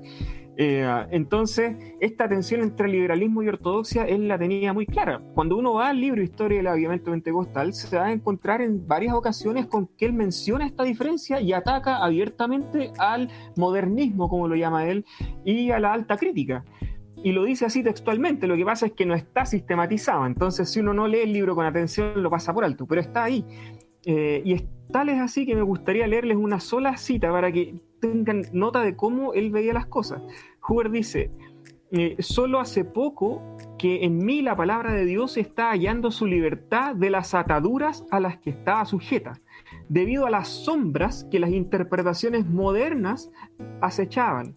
Las que, aunque no niegan abiertamente, dice él, por ejemplo, que un ángel se apareció a Pablo, o que Pedro vio un vaso como un gran lienzo, se acercan tanto a la negación que se siente que están buscando disculpa por la condición de la mente de esas personas. De tal manera que uno, dice él, casi siente vergüenza de decir francamente, yo creo exactamente aquello. O sea, Huber en el fondo está diciendo, llegó un punto en mi formación en el cual yo casi llegué a sentir vergüenza de decir que yo sí creo que Pablo fue al tercer cielo, por ejemplo, ¿no? Y que no fue una cuestión, una imaginación o lo que sea. Entonces, él estaba enfrentando todos esos conflictos de la época y él en reiteradas ocasiones va a decir, yo voy a enseñar a Wesley y la Biblia, no tengo doctrinas nuevas, dice él. Era consciente mucho de los famosos 25 artículos de fe, que como bien sabemos Wesley era ministro anglicano. Los 25 artículos de fe del metodismo vienen de los 39 artículos de fe anglicanos. Obviamente Wesley pasó tijera con algunos que no le gustaban, que eran más calvinistas, pero más allá de que Wesley haya pasado tijera, la matriz dogmática permanece completamente intacta en términos de Trinidad, Cristología, de todas las enseñanzas tradicionales que el metodismo podría compartir hasta con las iglesias de Oriente, con la Iglesia Católica, todos los principios fundamentales. Y con la iglesia presbiteriana conservadoras también, o sea, no iba a haber desacuerdo respecto a la salvación, pero no respecto a la deidad de Cristo, por ejemplo. ¿Y qué ocurre? Que Huber era tremendamente consciente de esto, y el mismo libro dice que ellos enseñaban la doctrina en pleno de 1909 en Valparaíso. Es una cosa impresionante, y de hecho da el número, dice, llegaron 200 personas a la escuela esta que probablemente enseñaban los artículos de fe ahí, que era para la formación de miembros. Y claro, uno ve a las iglesias pentecostales hoy día y no hay formación doctrinal de los miembros, ¿no? Pero eso sí estaba incluso en pleno avivamiento, uno podría decir, mientras estaban llorando y hablando en lenguas en el templo, al otro lado estaban los hermanos en clase aprendiendo cristología, ¿no? En fin, entonces, ¿qué ocurre? Lo que ocurre es que el pentecostalismo, si uno lo pone en el debate ortodoxia-liberalismo, el pentecostalismo es ortodoxo. Y Huber reconocía todo eso. De hecho, Huber no era partidario de que todas las manifestaciones espirituales ocurrieran y pasara lo que pasara, que es lo que uno podría encontrar hoy día de repente y que molesta tanto a veces. Huber decía, hay que examinarlo todo y en fin, y todo a la luz de la Escritura. Siempre fue muy bíblico, siempre enfatizó la doctrina fundamental, y por lo tanto uno puede decir la matriz del pentecostalismo es la ortodoxia. Y lo que uno sí puede pensar es que hay dos respuestas al liberalismo. Una fue el fundamentalismo al estilo John Gresham Machen, a quien ya ha remitido Jonathan, y la otra respuesta, fundamentalismo en términos, una respuesta intelectual, podríamos decir así en general. Y la respuesta pentecostal es una respuesta sensible. No es que el pentecostalismo pase por encima del dogma, al contrario, es la fe en los milagros que está contenida en el dogma la que le permite a los pentecostales decir, oye, pero bueno, si Dios es real, no como los liberales dicen que todo esto es un mito, eso significa que así como Dios hizo milagros en esos días y que están reflejados en el dogma, Dios puede seguir haciendo milagros hoy día porque seguimos creyendo en la Escritura y que la Escritura es inspirada. O sea, toda la creencia pentecostal se asienta en un principio sobre los presupuestos que la propia teología fundamental y que la Escritura le permiten. Entonces, esa discusión es muy interesante porque el camino que toma después el pentecostalismo, en el cual uno podría decir se va perdiendo esta cosa, es distinto. Pero si uno va a la matriz y va a Huber y revisa a Huber, se va a encontrar con esto y con más. Yo les recomiendo leer mucho la obra porque cuando uno la lee teológicamente se encuentra con cosas que son bastante curiosas, que escapan al simple relato de un viejito que estaba en una iglesia llorando con los hermanos, ¿no? Entonces, en términos históricos, desde el pentecostalismo chileno en particular, la tensión entre liberalismo y ortodoxia se da de esa manera. Y si me permiten hacer un comentario marginal respecto a esto, yo creo que cualquier tipo de exceso que pudiera haberse hoy día no es necesario corregirlo tomando doctrinas desde afuera y otras cosas desde afuera. Es decir, si los pentecostales tuvieran tanta claridad sobre esto, podrían ir a sus propias fuentes y desde sus propias fuentes tendrían todo para poder empezar a mejorar aquello que hoy día está fallando, y no solamente en términos de las manifestaciones espirituales, sino de creencias teológicas que a veces son heterodoxas, algunos otros problemas que son de tipo administrativo. Es decir, o sea, y cierro con esto, o sea, Hoover tenía sueldo, ¿no? O sea, si hay un tema que ha sido fuertemente cuestionado en estos últimos días, justamente, ¿de dónde salió esta estructura organizacional que permite que los pastores reciban tantos recursos? Bueno, Hoover tenía sueldo y los dineros los organizaba la junta oficiales porque Hoover era metodista. Entonces, hasta en eso, la matriz doctrinal puede permitir muchas discusiones, e incluso volver a esa matriz doctrinal le permitiría al pentecostalismo entrar en diálogo con todas las otras tradiciones como la luterana, la presbiteriana, la anglicana, que es como, la anglicana es como la abuela de los pentecostales chilenos, ¿no? Eso básicamente. Gracias, Luis. Y terminamos esta pregunta con Daniel. ¿Cuál ha sido la relación entre el liberalismo y tu denominación y qué consecuencias ha tenido? Bueno, en la tradición bautista la relación ha sido una batalla constante y continua a través de toda la época. Si uno revisa la historia bautista se va a encontrar con que ya antes de que llegara el liberalismo teológico, digamos en siglo XIX, XVIII, como habían nombrado, cuando se escribía la Segunda Confesión de Londres en 1689, por ejemplo, ya habían algunos ahí entre la primera confesión y la segunda confesión, como Thomas Collier, que era un pastor, digamos, misionero, por decirlo en términos actuales, el cual ya estaba negando las doctrinas fundamentales de la Escritura, la expiación de Cristo, la doctrina del pecado, y tuvieron que, obviamente, poner ahí mucho esfuerzo para tratar de, claro, alejarlo de las iglesias que estaba dañando con su teología. Pero específicamente se ha manifestado más en dos contextos, uno en Inglaterra y otro en Estados Unidos. En Inglaterra quizás es bien conocido el caso en donde la Unión Bautista empezó a abrazar estas corrientes modernistas o darwinistas, como se le llama en ocasiones. Y el que estuvo peleando ahí fue el famoso predicador inglés Charles Spurgeon, el cual luchó y peleó constantemente para decir que en verdad ellos no creían lo que nosotros como bautistas afirmábamos. Y lo que hacían era la trampa bien antigua, que creo que Max nombró algo que hacían también en los anglicanos, que era recitar, digamos, las doctrinas, pero tenían otro significado, o eran ambiguos respecto a la resurrección, respecto al nacimiento original de Jesús. Esa es, digamos, la pillería, como diríamos aquí en Chile, ¿cierto? Respecto a cómo ellos trataban de entrar con su doctrina, y Spurgeon ahí estuvo batallando. Generalmente los historiadores ponen la vida de Spurgeon en sus últimos años, cuando más peleó con ellos, y finalmente se separó, digamos, por ver estas doctrinas falsas que estaban entrando en los bautistas. Y bueno, en Estados Unidos... En el fondo Spurgeon terminó separándose de los bautistas ingleses. Claro, terminó alejándose de ellos por esas posiciones. Y el otro contexto que más se manifestó, y que ahí también con Jonathan, como decía, cierto, están los presbiterianos bastante fuertes, en Estados Unidos, en donde comenzó desde muy temprano también, cuando se fundó casi el Seminario del Sur. James Boyce, que fue quien lo fundó con otros pastores, teólogos de la época. Los primeros alumnos que salieron casi de ahí, hubo uno que se llamaba Crayford Toy, que él desde muy temprano al principio era alguien muy ortodoxo, y luego empezó a estudiar, se fue a estudiar a Europa, volvió con toda esta idea abrazando esta idea de la alta crítica naturalista del Antiguo Testamento, ideas darwinistas respecto a la Escritura, y empezó a negar, de a poquito, poco a poco, ¿cierto? Empezó a negar ciertas doctrinas, la inspiración, después la doctrina del pecado, la expresión de Cristo. Y terminó siendo profesor en Harvard, sí, muy reconocido, pero finalmente manifestó que en verdad no era alguien que creía en la Escritura o en la inspiración de la Escritura.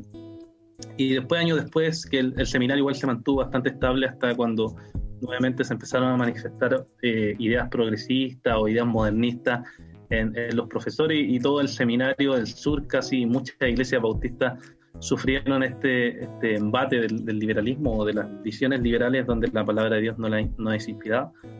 Y se armó todo un movimiento para tratar de combatir esto, el movimiento conservador que resurgió, el resurgimiento conservador, como se le llama.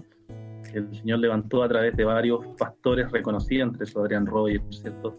El mismo Albert Moller, que después iba a hacerse conocido por oponerse a todo este sistema de doctrina que se estaba enseñando, que se estaba viendo la Escritura con una visión naturalista, racionalista, que no era la palabra de Dios, y dieron, digamos, la pelea y la batalla hasta que finalmente el Seminario del Sur se mantuvo hasta el día de hoy como un seminario conservador que cree en la Escritura.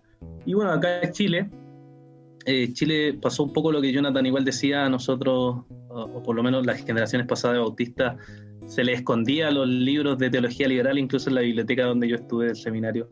Se decía que había un rinconcito ahí donde estaban todas las teologías sospechosas que no podían acceder a los alumnos, solo los profesores. Entonces se les enseñaba solamente doctrina sana, ¿cierto?, a los alumnos, pero después hubo algunos profesores que se van a estudiar a Canadá, volvieron con toda esta idea de la escritura de forma racionalista, y así poco a poco empezó a entrar aquí en Chile las doctrinas que seguían, digamos, esta corriente liberal, o que no veían la Biblia como la palabra de Dios. Los resultados han sido, bueno, desastrosos, divisiones, iglesias que cierran, seminarios que terminan siendo cualquier cosa, iglesias que no tienen mucha diferencia con una ONG, digamos, que no hay predicación del evangelio ni nada de eso. Entonces creo que los resultados están a la vista, en mi opinión, y terminan simplemente dañando a la tradición o la denominación bautista en este aspecto. Eso más o menos respondería. Excelente.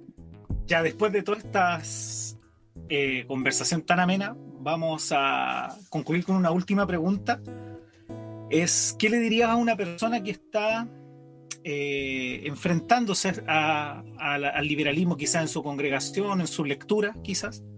¿Y qué futuro ven con la relación del liberalismo y en el cristianismo o con la ortodoxia? Continuemos en el mismo orden. Pastor Jonathan, por favor. Yo tal vez va a sonar no quiero sonar muy pietista, pero yo le diría: toma tu Biblia y léela en oración, como primera cosa. No estoy diciendo que eso sea lo único, pero yo creo que hay que partir por ahí. Yo creo que cuando tú tomas la Escritura, la lees y te pones a leer, a estudiar, a entender la relación entre todas las partes y hacerlo en oración, o sea, no sé, yo no logro entender algo tan aberrante como que un profesor de teología, primero que todo, tenga una visión tan pobre del matrimonio y además, en segundo lugar, tenga por consecuencia una visión tan pobre de la Escritura, tomando aquí de lo que dijo Daniel, que le ocurrió, que lamento mucho, Daniel, que hayas tenido esa experiencia en el seminario, pero eso me parece a mí que es absolutamente que no es así. O sea, la Escritura es tan rica, tan hermosa, y cada día se vuelve más bella, más hermosa, y más la amamos. Creo que alguna de las famosas frases de Lutero algo dijo al respecto, tal vez Patrick se acuerde, no lo sé, pero algo dijo también al respecto de eso, muy parecido, y yo creo que es así. Entonces yo creo que eso es lo primero. En segundo lugar, entender que si él analiza bien y ve bien, cada una de estas visiones tiene presupuestos. Son los presupuestos los que hacen que alguien abrace un liberalismo teológico, no son las evidencias. No es la calidad de los argumentos, no es como, oye, qué argumentos tan convincentes y profundamente lógicos, qué evidencias incontestables. No, son los presupuestos. Y los presupuestos están arraigados en una inclinación devocional, espiritual, religiosa, litúrgica del corazón humano. El corazón que no quiere reconocer a Dios como Señor suyo, como Señor de la historia, como Señor de las naciones. El corazón que no quiere reconocer, mira, hay una relación muy profunda, y yo sé que no es general, no es todas las veces, pero muchas veces ocurre que aquel que quiere conducir incluso su vida personal de maneras más bien inmorales o contrarias a los preceptos de la Escritura, tiende a ver el liberalismo teológico como algo muy tentador, porque la verdadera inclinación de su corazón es: yo quisiera liberarme, ojalá, de este mandamiento que me dice no adulterarás, porque me resulta un peso. Y de repente, yo no quiero simplificar, sé que hay muchos otros motivos, pero creo que muchas veces esas cosas hacen muy atractivo el liberalismo teológico también. Entonces, escudriña tu corazón, velo a la luz de la palabra y sé profundamente suspicaz con respecto a tus propias motivaciones, porque tus motivaciones pueden ser muy pecaminosas, incluso diabólicas, por las cuales estas posturas te parecen tan atractivas, porque sus argumentos no son tan geniales así. Sus argumentos no son tan lógicos y racionales, y sus evidencias no son concluyentes. Son los presupuestos los que hacen que parezca que sea así. Pero si tu presupuesto es quiero servir a mi Señor, quiero amar a mi Cristo y quiero ser fiel a Él hasta la muerte, entonces yo veo como un camino muy seguro, relativamente seguro, que el liberalismo teológico va a mantenerse a raya, por así decirlo, ¿no? Con esa influencia nociva de él. Finalmente, con respecto al futuro que le veo, yo creo que no tiene futuro como nada que se opone a Cristo. Pero ¿cuál es el problema? Que en el camino hace mucho daño. En el camino causa mucho daño. Así como no tuvo futuro el modernismo, así como el posmodernismo, así como no tuvo futuro el existencialismo, cualquier cosa que quiera, el existencialismo ateo, ¿cierto? Así como cualquier cosa que quiera oponerse a Cristo, a su gloria, a su señorío sobre la historia y sobre las naciones, ciertamente no va a encontrar futuro. El liberalismo teológico no va a hallar futuro, pero en el camino va a causar mucho daño. Entonces, y eso me preocupa, el daño que va a causar en el camino. Gracias. Maximiliano, su turno. ¿Qué le respondería a una persona? Quizás va muy en la línea de lo que acaba de decir Jonathan. Yo le diría, recuerda a Pedro. Segunda de Pedro, las cartas de Pedro son maravillosamente ilustrativas para poder entender un contexto difícil y la predicación y la misión de la iglesia en un contexto así, incluso cuando hay ataques desde dentro de la iglesia, por así decirlo, de personas que diciéndose que son cristianas no lo son. Entonces, en primer lugar, segunda de Pedro en el verso 3 dice que Dios, con su divino poder, nos ha revelado todo el conocimiento de Jesucristo. Todo. En la Escritura. En el poder del Espíritu Santo. Dios en su soberanía nos ha dado todo lo que necesitamos y nos llamó a su gloria y potencia por medio del conocimiento de Cristo. Entonces, primero, confía en el Señor, confía en su poder, en su soberanía. Vuélcate a la Escritura con esa presuposición, ¿cierto? Que también la sacamos de la Escritura. Y en segundo lugar, imita a Pedro. Pedro, en esa misma carta, en el verso 12, dice: siempre recordaré estas cosas por paz que las sepan y estén afianzados en la verdad que ahora tienen.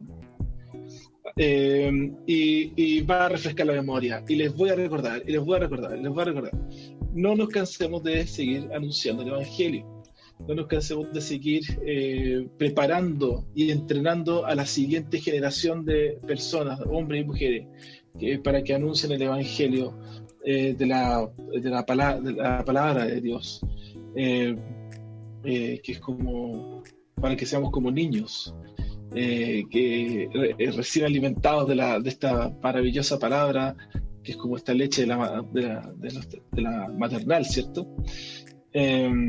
Eso le diría. Entonces, recuerda a Pedro, imita a Pedro. Bueno, para un sermón, anoten ahí. Patricio, tu turno, hermano.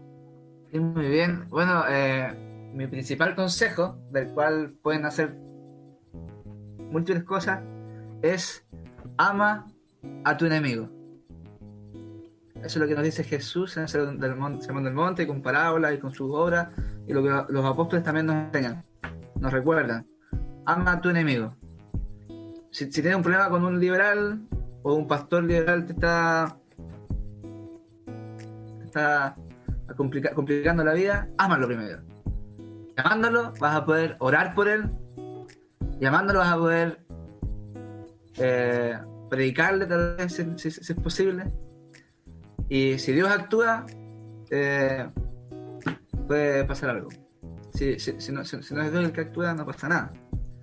Y para este amor al amigo quiero poner como ejemplo a Wurmbrand y a Spener, dos grandes luteranos. Richard Wurmbrand, él es fundador de Voz de los Mártires. Él estuvo 14 años en las cárceles comunistas de Rumania, y él en las cárceles no paraba de predicar. Mientras más predicaba, más lo torturaban, y él, por amor al comunista que lo torturaba, oraba por él y le predicaba, y más lo torturaban.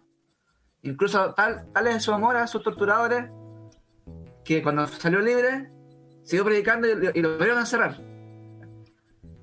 Entonces yo creo que eso es lo más importante.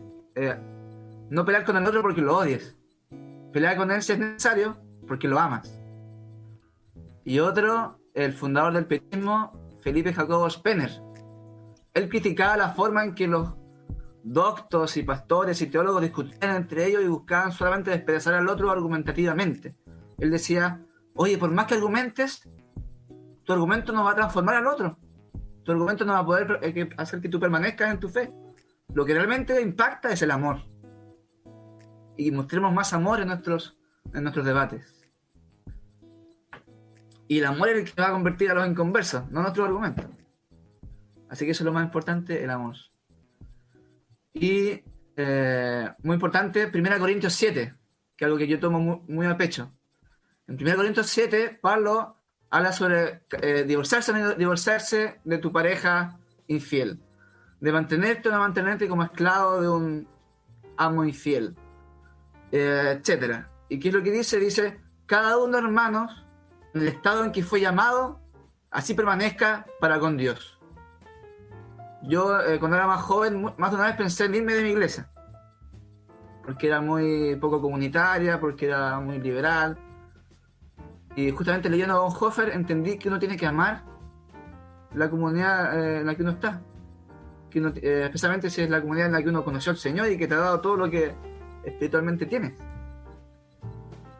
Así que si, antes de irte de tu iglesia porque sea liberal, porque sea ortodoxa, porque sea así o así como tú, más allá de irte de la iglesia porque no es como tú quieras, haz lo posible, siempre que sea posible, mantente en tu iglesia. Dios te puso ahí por algo. Y ahí, importante también lo que dice Génesis sobre el Lot, Sodoma y Gomorra, ¿no? Abraham oraba, no, si es que hay 10, por favor, salva esa ciudad. Si es que hay 5, salva esa ciudad. Al final no había eso, y ahí Dios le dijo, ¿sabes qué? Salgan de aquí. Bueno, si Dios realmente te dice a gritos, sal de aquí porque voy a destruir esta iglesia, bueno, sal. Pero eso lo puedes discernir con oración. Y Jesús es mucho más generoso que Abraham, porque Jesús dice 2 o 3. Entre hayan 2 o 3, ahí estoy yo. Así que también como la palabra de la levadura, tal vez tú eres esa levadura, esos 3 pedazos de levadura, tú y otros 2 más, que son fermentos en la iglesia en que Dios te ha puesto. Ese es mi gran llamado, a que en lo posible se mantengan donde están, que amen a su enemigo y discernan siempre con oración y con lectura bíblica. Gracias, Patricio. Muchas gracias. Luis, la misma pregunta, la persona que esté en contacto con esto y qué futuro ves en esto también. Bien, yo parte de lo que dice Patrick me interpela bastante porque yo soy uno de los que se fue de su iglesia.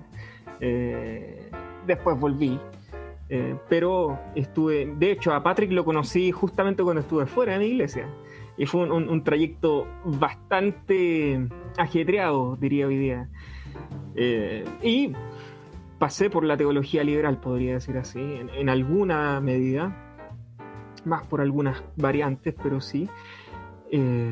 Y por lo tanto me podría poner pentecostal acá y empezar a contar el testimonio, pero no lo voy a hacer. Y de hecho han hablado tanto acá como pastores que no sé qué aportar después de todo este consejo pastoral. ¿Qué decir? Mira, respecto a lo que decía Jonathan, una vez me topé con una frase de Fichte, ¿no? El filósofo alemán, y él decía, la filosofía que se elige depende de la clase de hombre que se es. Y uno podría decir hoy día, la teología que se elige depende de la clase de hombre que se es, o mujer, para otro efecto. La teología que uno escoge depende de la predisposición que uno tiene también. Hay veces en las que uno busca una teología X que le parece más familiar porque hay predisposiciones del corazón que nos llevan a una y no a otra. Entonces lo primero sería hablar de hacer un autoexamen del corazón propio, ¿no? Y cómo hacer un autoexamen de sí mismo. A Kierkegaard le gustaba mucho hacer estas cosas y creo que es uno de los grandes luteranos de la tradición cristiana protestante. ¿cómo me miro yo? ¿Cómo reconozco en qué situación estoy? Curiosamente, Kierkegaard decía, es justamente tomando la palabra de Dios como un espejo. Pero ¿qué pasa cuando yo no creo que el espejo sea inspirado divinamente, ¿no? Ahí hay un problema. ¿Qué pasa cuando no creo que el espejo tiene el poder de ser espejo en el fondo, ¿no? Esa es la pregunta complicada aquí. Y por eso tiene que ver con una predisposición. Yo me miro al espejo porque sé que el espejo efectivamente me va a mostrar algo. Si no, no me miro al espejo, en absoluto. Hay algo muy interesante que observar ahí respecto a cuál es la predisposición del corazón hacia la escritura antes que simplemente tomarla como punto de referencia. Y por eso la teología que se elige depende de la clase de persona que uno es, o la clase de persona que uno es en cierto momento de su vida. Desde ese punto de vista, y retomando un poco lo de Patrick también, el ejemplo que él dio es tremendo. Y efectivamente sí, aunque yo creo que hoy día el problema no es la persecución, yo creo que la cultura liberal es otro el mecanismo. Liberal, la cultura secular más bien, pero que la teología liberal o de orientación, o aquellas que tienen orientación liberal, se sirven de esto, que es una estrategia de seducción. Los argumentos son seductores también. Hay argumentos muy seductores. Cuando, por ejemplo, yo vengo al mundo pentecostal en el cual no hay formación teológica ni para los pastores, ni tampoco hay formación mínima para los miembros. Entonces uno lo que sabe, lo sabe porque busca, o porque ha crecido escuchando cosas, o porque tuvo la suerte de que hubo un hermano ahí cerca que lo tomó y le fue enseñando las cosas de manera más sistemática. Entonces es muy fácil deslumbrarse ante la cantidad de corrientes teológicas que hay. Es tremendamente sencillo. Tú sales de la burbuja pentecostal y de repente te explota una bomba en la cara y te encuentras con una playa de posiciones y vas a escoger la que te sea más cómoda dependiendo de la situación en la que estás, básicamente, o de lo que quieras conseguir con la teología. Si es satisfacer una vanidad del corazón, bueno, va a buscar eso va a pasar con cualquier teología, va a buscar satisfacer una vanidad por el conocimiento. O si quieres realmente profundizar más en el conocimiento de Dios, eso va a reportarte complicaciones dentro de la congregación. Pero en fin, la manera en la cual la teología liberal o sus vástagos operan hoy día, creo yo que es muy seductora. Es muy seductora. De hecho, Huber utilizaba por ahí la pregunta de la serpiente, ¿con qué Dios te dijo? Huber en su texto, ¿no? Es muy curioso. Por eso les digo, lean a Huber. Quiero leerles una frase de él. Huber dice que Dios usó al movimiento pentecostal para contrarrestar la corriente de incredulidad, de infidelidad y de negación, dice él, que ha inundado la generalidad de la iglesia evangélica. Y él mencionaba a todas las de ustedes, con respeto, ¿sí? Decía los presbiterianos, anglicanos, luteranos, en fin. Y dice así, ha inundado la generalidad de la iglesia evangélica de tal modo que en mucho grado han perdido moralmente su derecho de ser llamadas iglesias cristianas, refiriéndose a la forma en la cual la teología liberal ha entrado en toda esta iglesia. ¿Y qué es lo que uno toma de esto? Lo que tomo yo y qué es lo que diría hoy día. ¿Qué diría? Lo primero, algo propio de nuestra época y de la formación universitaria es tomar distancia crítica de las cosas. Curiosamente, uno toma distancia crítica del dogma cuando está con la teología liberal o cualquiera de sus vástagos y expresiones, pero ¿por qué no se toma distancia crítica de la propia teología liberal o sus vástagos? ¿Se dan cuenta de ese juego? Como la teología liberal se constituye el punto de partida de la verdad finalmente, y puedes cuestionarlo todo excepto tu punto de partida. Y ahí hay una cuestión dogmática. Deberías terminar en un escepticismo total. Efectivamente. Si cero. Y yo mismo reconozco que estuve a punto de llegar a eso. O sea, cuando uno entra en esta forma de pensamiento, la consecuencia lógica es llegar a eso, si es que no al ateísmo. La hermenéutica de la sospecha. Exactamente. ¿Por qué no aplicar hermenéutica de la sospecha a la hermenéutica de la sospecha? ¿No? O sea, se lo aplicamos a todo menos a lo propio. Ese es el problema. Bueno, eso, ¿qué diría? Eso es lo que diría yo. Distancia crítica con todas estas corrientes, así como la aplicamos con aquellas cosas a las cuales estas corrientes critican. Y lo segundo, bueno, ¿qué futuro le espera esto? Yo creo que A mí no me preocupa mayormente el futuro que tenga esta teología, porque en general siempre ha sido muy elitista. Su origen es pequeño burgués, diríamos burgués en un sentido más crítico. Entonces nació para responder a inquietudes burguesas y en fin tiene un elemento de clase que está ahí, da vuelta, lo critican y en fin. Entonces responde a inquietudes muy particulares, de una época particular también, volviendo a esta cosa que mencioné al principio, de situar esto en su contexto. Y creo que no tiene mayor futuro hoy día. A mí lo que me preocupa es qué es lo que vamos a hacer para que no siga avanzando dentro de las propias iglesias, porque afuera está lo mismo. O sea, y en ese sentido creo yo que lo que importa es que haya una apologética desde las posiciones ortodoxas conservadoras que sea capaz de explicar desde nuestros términos por qué la teología liberal, como bien han adherido todos acá y a lo cual yo también adhiero, no es una forma de pensar propiamente cristiana. Yo creo que el punto fundamental aquí es poder explicar claramente por qué la teología liberal o todos los presupuestos que hay ahí y las otras teologías las que se expresan no son cristianas. Ese es el punto fundamental, porque ¿qué es lo que nos define como cristianos? Es la fe en que Cristo, en que Jesús es Dios. O sea, si ponemos en juego eso, digámosle lo que queramos decirle, pero no la podemos definir como cristiana desde un punto de vista teológico. Yo creo que ahí está la preocupación central para el futuro y que es el desafío también de esta teología. Muchas gracias. Daniel. Carlos, algo corto, Carlos, que se me olvidó mencionar sobre el futuro. En el caso de como luteranos, este liberalismo o postliberalismo nos llega principalmente de Alemania y de Estados Unidos. Y en ambos lugares la iglesia está en crisis grande, está decayendo fuertemente. En cambio, ha llegado la era de que surja la iglesia del cristianismo del sur del mundo. Y eso nos dice que claramente las posturas más pietistas, pentecostales, más afines a la ortodoxia, claramente están en auge en el medio de las teologías del, entre comillas, primer mundo. Eso era mi comentario que se me olvidó decir. Sí, bueno, de hecho, entre paréntesis también una nota al pie de la página, muchos ya están mirando entre Sudamérica y África el futuro del cristianismo. Y Asia también. Sí. Daniel. Sí, bueno, yo diría amén a todo lo que han dicho, pero también agregaría algunas cosas que dijeron, como lo primero que en verdad se lo diría a todo estudiante de teología, no solo por este tema, que es mantener tu vida espiritual activa, o sea, orar, leer tu Biblia de forma devocional. Me acuerdo que una de las primeras cosas que hice cuando llegué al seminario fue preguntar dónde podía ir a orar, y me acuerdo que se rieron de eso.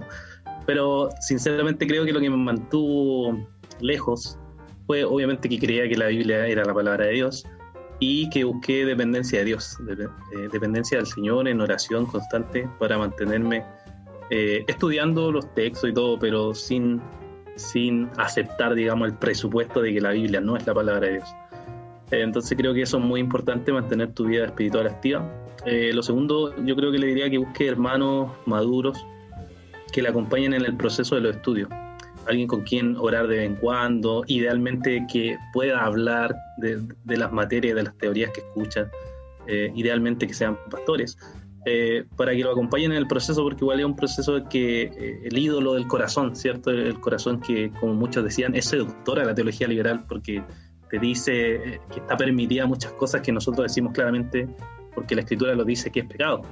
Entonces se convierte en algo muy seductor y como la serpiente está ahí seduciéndote, tratando de decirte, no es tan grave eso, en verdad es solo algo de la tradición, etc. Entonces creo que es muy importante tener a alguien que te acompañe y que te apoye en oración y juntos puedan conversar respecto a lo que está uno enfrentando en el seminario.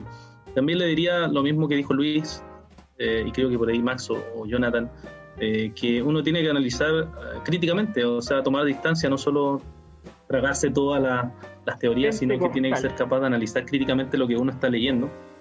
Creo que es algo básico hacer esto, pero con la teología liberal pasa que a veces no se hace eso. Entonces, como dice el apóstol Pablo, ¿cierto? Retener lo bueno, desechar lo malo. No creer en algunas cosas como la neutralidad, que no existe, ¿cierto? No existe tampoco en ello. La neutralidad no existe y ambos tomamos las mismas herramientas, la crítica textual, la crítica, distintas críticas que hay, pero llegamos a distintos resultados. ¿Por qué? Porque al final hay un presupuesto diferente. nosotros creemos que la Biblia es la palabra de Dios, en cambio teólogos liberales no creen. Entonces tienes que analizar críticamente todo, cada teoría que uno escuche, cada autor que lea tiene que hacerlo de forma crítica, y bueno, y dentro de lo posible buscar, ¿cierto?, que las formas que uno está estudiando, las cosas que aprenden tienen que ser de edificación para la iglesia. Creo que es el propósito por el cual uno estudia, para poder servir de forma mejor en la iglesia, y si no lo hace por eso, en verdad no sé cuál sería la razón, más que vanidad o jactarse del conocimiento que uno tenga. Y respecto al futuro, bueno, a veces veo, en el caso de mi denominación, a veces veo sin mucha esperanza el futuro, pero recuerdo también lo que la Escritura nos dice, que la iglesia va a prevalecer, va a avanzar siempre, porque es parte del propósito de Dios. Dios es soberano, Dios controla todas las cosas, y creo que esto del liberalismo nos hace, como decía Luis, ayudar a pensar en cómo podemos prepararnos mejor, cómo podemos estudiar mejor y cómo podemos crear unas formas de educar mejor a la membresía para enfrentarse a estos temas que van a ir apareciendo, o quizás se van a encontrar con ellos en el camino. Creo que eso sería más o menos las cosas que respondería a esta pregunta.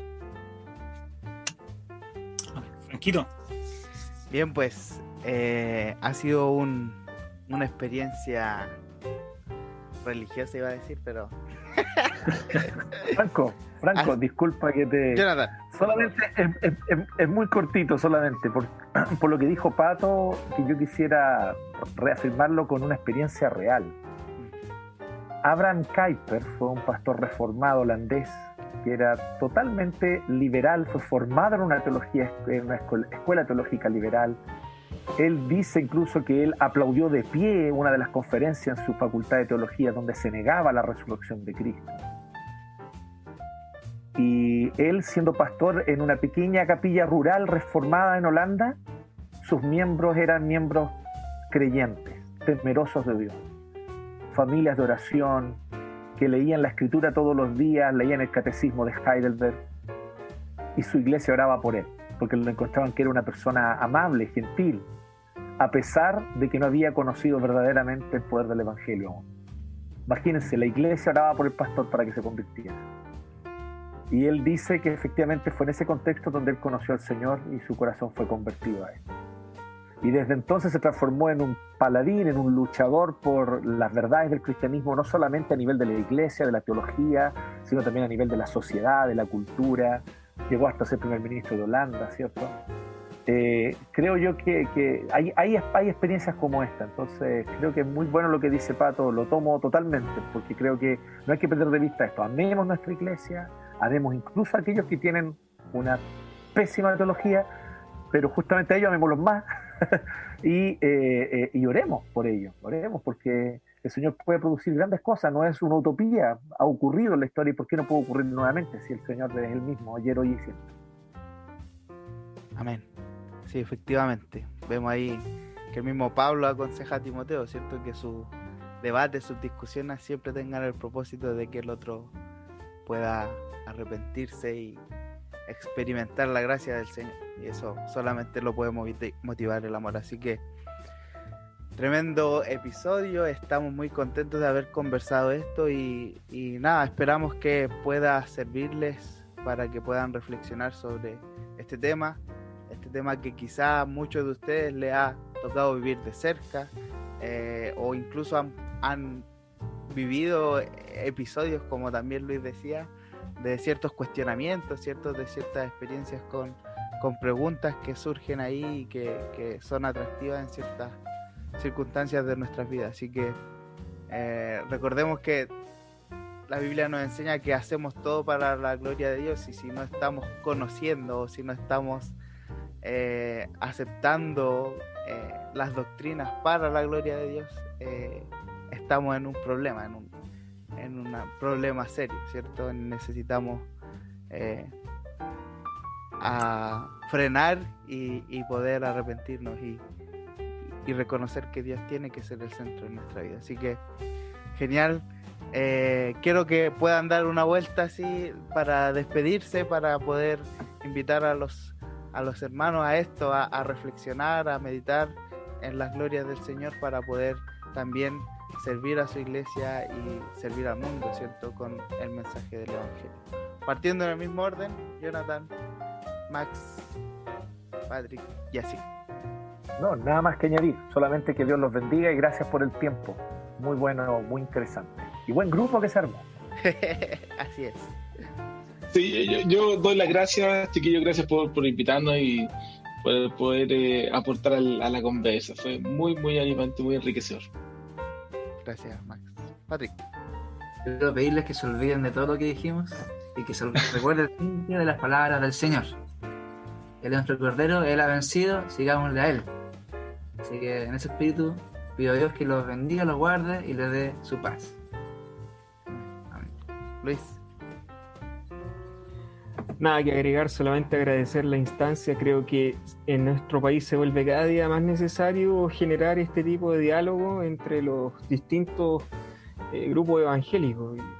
Es de esperar que este tipo de ocasiones se repitan, que pueda haber un mayor conocimiento mutuo de las distintas tradiciones, que pueda haber mayor diálogo, porque ese diálogo enriquece, derriba prejuicios, y quién sabe si de aquí a unos años Dios permitiera que todo esto pudiera redundar en algo bello, en una mayor compenetración, un trabajo conjunto, obviamente nunca disolviendo las diferencias, pero de hecho aquí anglicanos y presbiterianos nos dan cátedra sobre eso, pero y nada, pues Chile necesita creyentes evangélicos comprometidos, así que gracias por la invitación.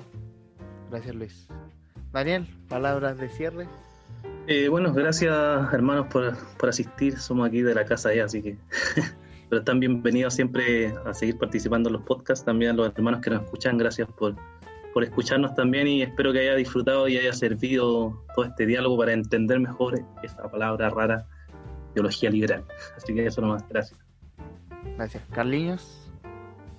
Sí, no, fue genial. Yo los bautizo como la coalición por el canuteo. Sí, no, es muy enriquecedor, así que gracias a ustedes también por todo el tiempo que se han tomado.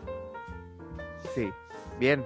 Nos llevamos hartas cosas desde la reflexión propiamente del tema y también hay algunos guiños a la historia de las distintas tradiciones que nos pudieron comentar. Así que muy agradecido. Gracias por participar, por darse este tiempo y como dice Luis, y yo creo que el sentir de todos puedan darse más instancias como esta con otros temas para poder edificarnos mutuamente. Que estén muy bien y nos vemos en otra ocasión. Hasta pronto.